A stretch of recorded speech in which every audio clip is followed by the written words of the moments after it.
The bloody liberation of the elves begins in this week's episode of Drifters. The battle between the Orte Empire and the Drifters continues as Toyohisa and his band of time-traveling warriors show this fantasy world what true war is all about. This week's episode basically amounted to a lot of action, but it also had some small amounts of characterization. Most of that going to Toyohisa, who again is continuing to surprise me. At the beginning of the series, I sort of just saw him as like a heartless killer. Just a mindless warrior who wanted nothing more to do than to just kill everyone and decapitate everything in sight. But this episode again showed that there's a lot more to him. He has many deep layers. He is a man of honor, but he also has no qualms with cutting off your head. That and the fact that he always seems to be looking out for the best interests of all of the soldiers, especially those that are going to be instrumental in actually liberating the entire fantasy world.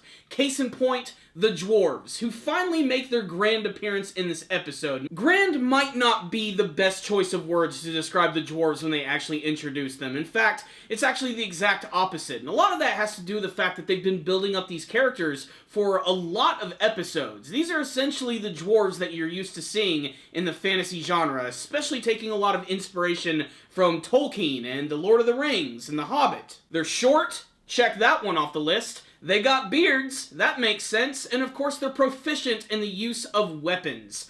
But these dwarves have been driven to the point of near extinction.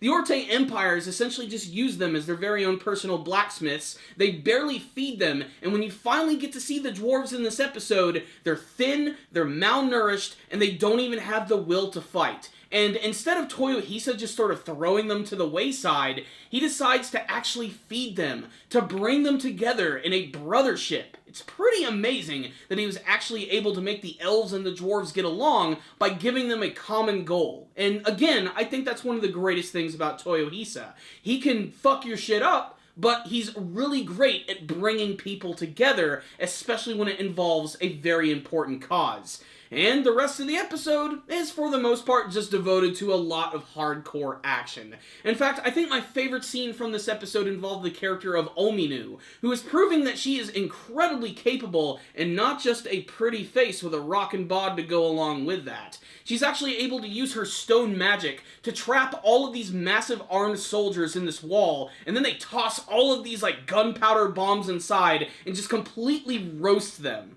It's scenes like this that make me really appreciate the show as well, because Nobunaga himself is a great strategist, along with Toyohisa, who's an amazing warrior, and then you have Yoichi, who's the ultimate in reconnaissance, but also has the ability to completely fillet your ass as well. When you bring these three forces together, they're nigh unstoppable. That and the fact that they do a really great job of basically bringing up the morale of both the elves and the dwarves.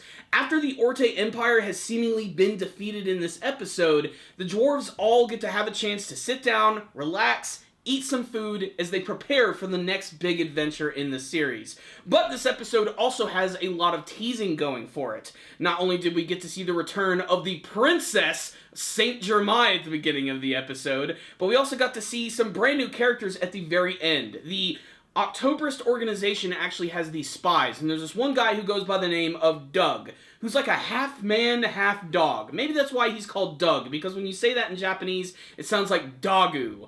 But they're spying on the Ents, who have amassed a massive army, and not only that, but they seem to be transforming the monsters into like a real civilization, which is something that I find very fascinating, and again is kind of what the whole like leader of the Ents is trying to do, the Black King himself. He's disregarded all of mankind, and he's trying to sort of rebuild it with the monsters taking their place. There's something horrifying about that, and they seem really shocked over the prospect of seeing all these monsters actually work like a civilized society, actually farming and working together. Not only that, but we get to see this amazingly kick-ass dragon, which is known as the Bronze Dragon. In this world, there are these massive dragons. There's 6 of them in total, and apparently they're incredibly powerful. And this Bronze Dragon is apparently the weakest, but it's working with the Black King as well as his army. So it's probably going to be very devastating and a little different from the other dragons that we've actually seen in the series. It's one of the greats. Its overall design is completely black and blue with these piercing multiple blue eyes and this nasty mist which constantly emanates from its mouth. It's a pretty stark and scary image, and I cannot wait to see it in action. I'm also really interested to see what the intelligence of these creatures are going to be, if they were basically tamed by the Black King, or if they even had to have their own form of sentience. I like to imagine they're a little more intelligent, but it's kind of hard to tell when you see these big, giant monsters. All I know is it's a really grand image, and it gets me excited to see what they're going to do with the rest of this season. So what's the rundown on this week's episode of Drifters? A very simple episode, but still a very satisfying one. Essentially, it's all about saving the dwarves with the help of the Drifters and the elves. The elves themselves have become so capable since the first episode of the series. They truly have been taught the art of war by the Drifters themselves, and you can see that they're still a little shocked by some of the things that they do, but little by little they're getting more used to it. But like I said, I think the coolest thing about this episode was finally getting to see the dwarves, and just getting to see how far they were pushed, how they were brought up as these, like, ultimate warriors, even more so than the elves in this fantasy world. Warriors that could never be subjugated by anyone, and that makes the scene where you actually see them all locked up all the more disturbing, because they don't fit the image of what you think of when you think of kick-ass warrior dwarves. They're just completely malnourished and destroyed, both in heart and in soul, and Toyohisa decides to warm up their soul not only by bringing them into the fold, but by also giving them a warm meal. I thought it was pretty funny that he decided to do that in the middle of the battle as well. It also shocked Nobunaga. Not to mention, I think my favorite character from this episode, without a doubt, had to be Hannibal. I love how ever since Scipio left, he's just been getting even more senile as the episodes go on. And in this one, there's a great scene where it almost seems like he's going to say something profound to Nobunaga. There might be like a strong connection between these characters. Really, the dude just wants more raspberries. As far as a favorite scene that I had from this episode, I loved the one when the big armored soldiers came out and Ominu actually trapped them into the stone walls and then they just burnt them alive. It was really intense, and I knew that they were going to come up with some sort of really unique strategy to take these guys down. It's become very apparent that the Drifters are really going to turn the tide in actually liberating this fantasy world. Although, the fact that the Ends now have access to these mythological beasts, the Great Dragons, leads me to believe that we're probably going to get to a moment when they finally start to get taken down themselves. They've had way too many victories. It's only a matter of time before they have their very first major loss, which could result in the death of a major character, which could also really affect the characterizations as well. But like I said, I think they've done a great job with the character of Toyohisa, who seemed very stereotypical at first. Just your standard super badass anime hero.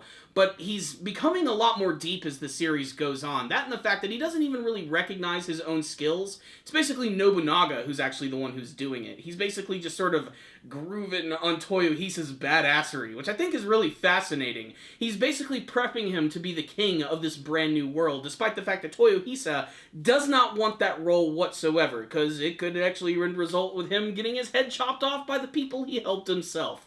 But he's doing a good job of actually bringing them all together, which I really think is one of the best things about this episode right here. So, if you're looking for some kick-ass medieval action, then check out this week's episode of Drifters, which was action-packed, and it also had some great teasing for some of the future episodes, done so with incredible style that the series is known for. So, I'm going to give this week's episode right here a 4 out of 5.